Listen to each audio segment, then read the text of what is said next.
What up, YouTube? What up, world? It's your boy, the author. I'm right back at that ass again. Here's another one. Did that in the middle of a cough. Alright, so. But, yeah, thank you. Thank you so much for the feedback I've been getting and that I've been receiving from, some of the topics that I've been discussing on the platform. But I wanted to do this short video, man, about this kid, man. It's a story out of Brownsville, Brooklyn, where this black female, I believe this story happened sometime this year, February or July, sometime. It's hard to keep up with some of these stories, but yeah, it was the story out of Brownsville, Brooklyn, New York. This lady kills her 4-year-old son because he dropped an egg. I repeat, she killed him because he dropped an egg.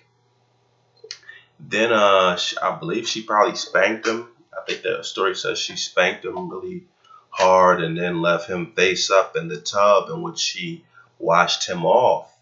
But the boyfriend came home from work, noticed the kid was unresponsive, woke up the mother and then called 911. So in other words, the boyfriend cared more about the kid than the actual black woman. In addition to that story, now that 4-year-old kid who was killed by his mother, his father, the 4-year-old kid's father, decapitated his mother shortly after.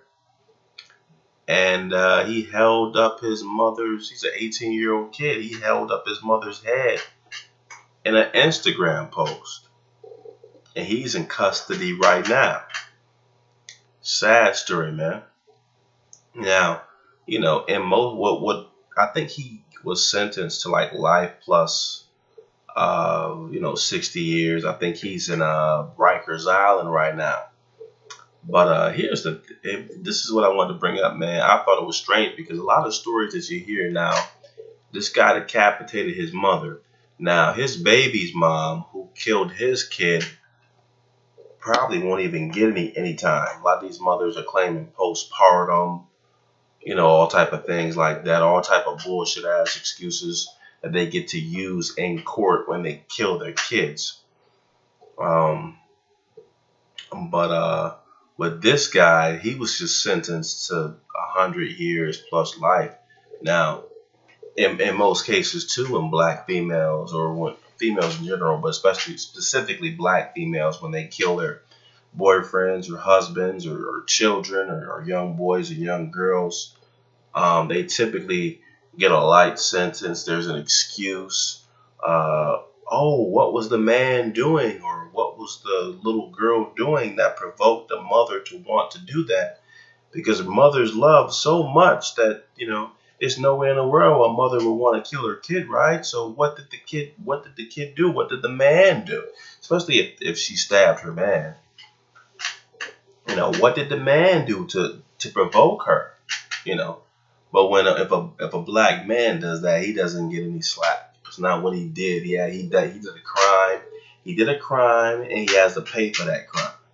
So yeah, but I don't think this, just like the news media, when they report about women killers and then they talk about how it must have been the victim's fault. Hey, I'm a male, and in this situation, his mother, what did his mother do to provoke him? Not to say that I would, I wasn't treated the best by my mother when I was a kid. But at the same time, it had never crossed my mind to want to kill her. And I'm not saying you kill your mother under any circumstances unless she's trying to take your life.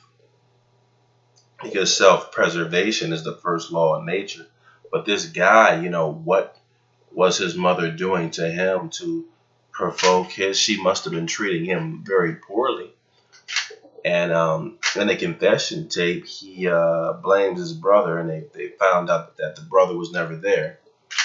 He says the brother killed his mother and then had him actually dismember the body. So what he actually did was, the guy who killed his mother, he cut off her head, cut off her both arms, both legs, and put the body parts in various dumpsters around Brownsville. Not making this up, man. Real, real, real. This is real shit. And the guy is only 18 years old, man. He's a young guy doing heinous crime. Did a heinous crime like this. A very young guy. His first year into adulthood, by law.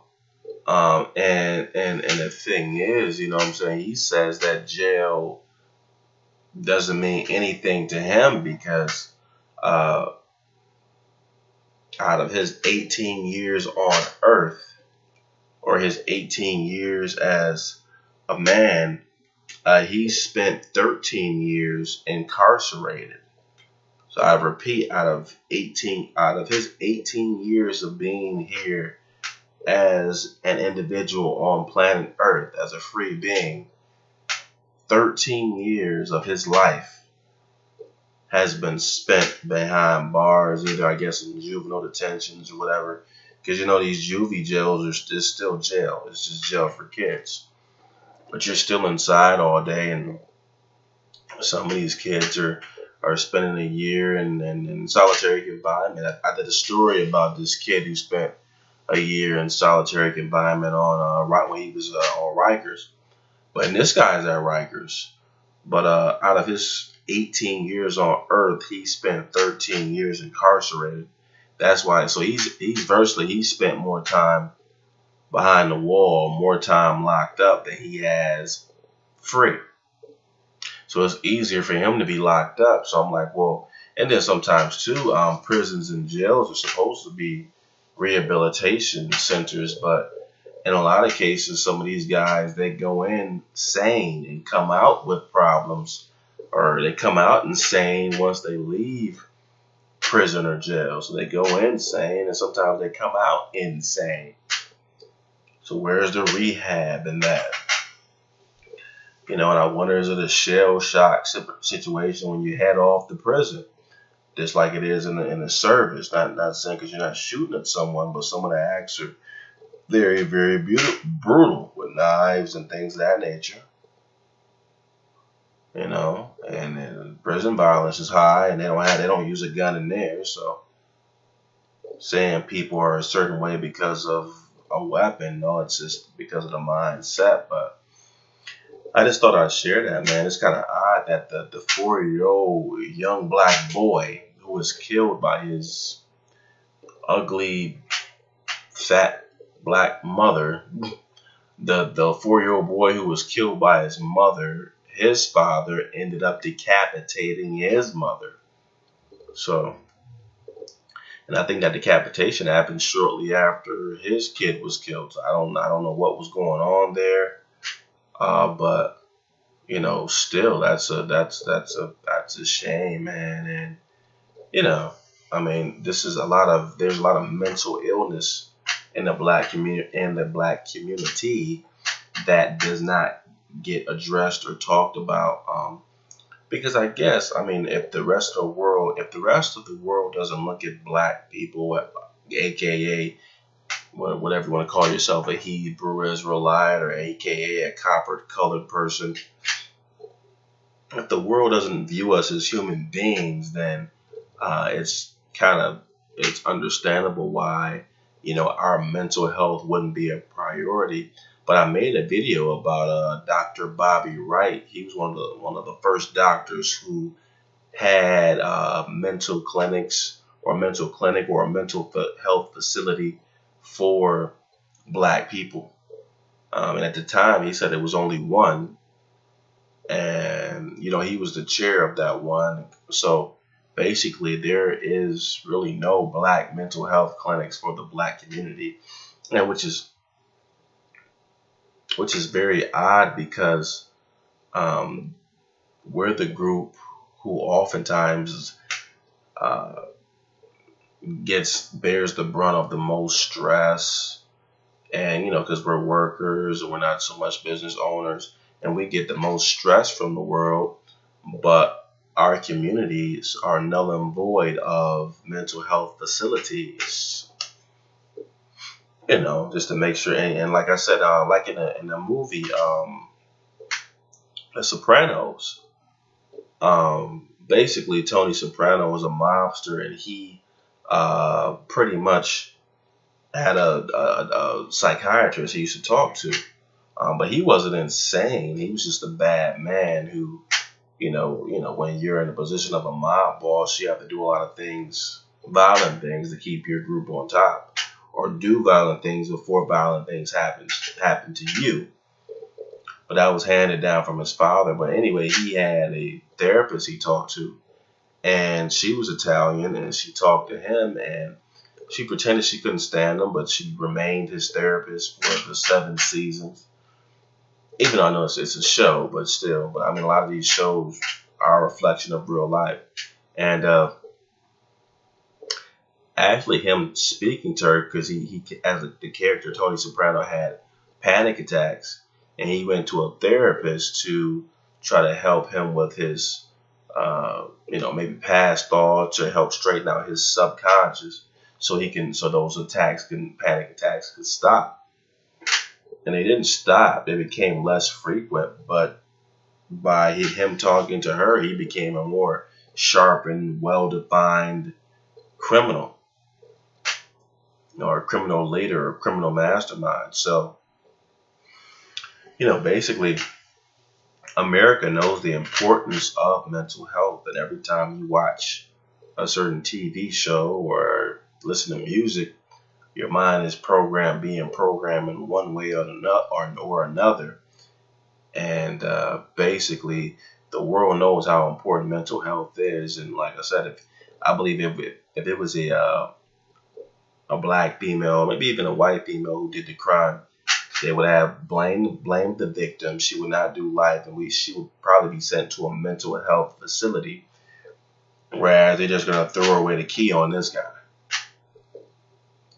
So, but yeah, I just wanted to let you guys know about this, man. This story is out of Brownsville, Brooklyn, New York City. But yeah, be sure to like and subscribe, man. And if you've heard of any stories where that's similar to this one, where the black female did kill her boyfriend or husband or son or daughter, and what was her punishment? Was her crime life in prison, or was she awarded mental health?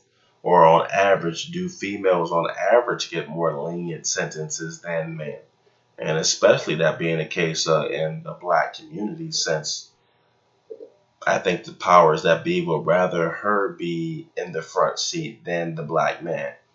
Because every time the man's been in the black seat, you have seen an upward number in terms of businesses and things of that nature.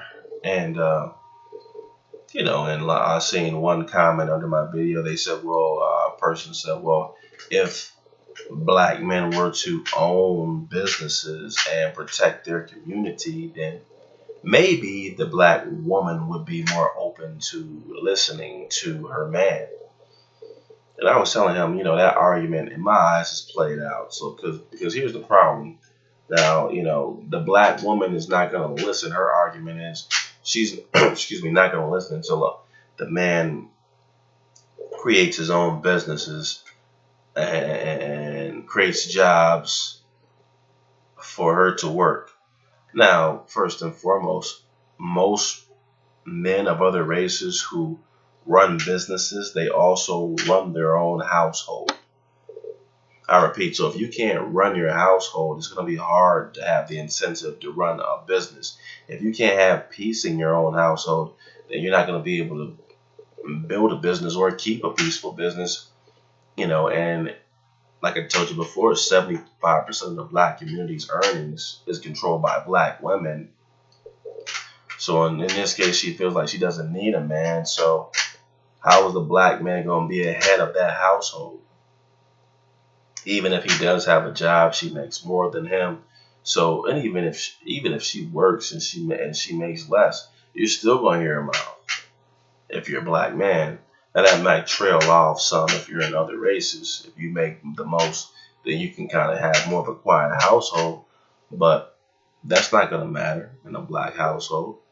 Um, you have in most businesses, even the Hilton, most huge businesses started from the family. The family were the workers. Mom, dad, brother, and sister. They control the foundation, and then that business grew where they end up hiring millions of employees or hundreds of thousands of employees. But that business oftentimes started with the family. And how can a black man start a business with his family and he's not allowed to be the head of his own table? He's not even in the family picture. If you look at the Black Lives Matter site, they have a picture in there with the mother as the head and the two kids behind her. I mean, that's what's expected in the black community now. And soon you're going to see a picture of two women with the kids behind them. But I don't want to get into that right now. But I mean, man, it's crazy. I mean, so, and in that instance, and the thing is, too, black women have a very bad case of Stockholm syndrome. All right. And you're not going to cure that with money. That needs mental health attention. That's a mental health issue. That's going to take years of therapy to alleviate that condition. You should look that condition up. That's when you pretty much, I don't want to give it away. But, look up Stockholm syndrome. So, hey, you're not going to cure Stockholm syndrome with money. So, in other words, even if black men were to separate from black women and be the heads of their own households and started creating businesses for themselves, the black woman would come out and try to stop that, try to stop him from competing, because she's been programmed that way, to find a way either internally or externally to stop him from completing that. Look up Stockholm syndrome and let me know what you think. But again, it's your boy, the author. I just want to make this short video, man, to recap, because I saw a few mistakes in the first one I made. But yeah, be sure to like, subscribe, and let me know what you think. All right, take care. Later.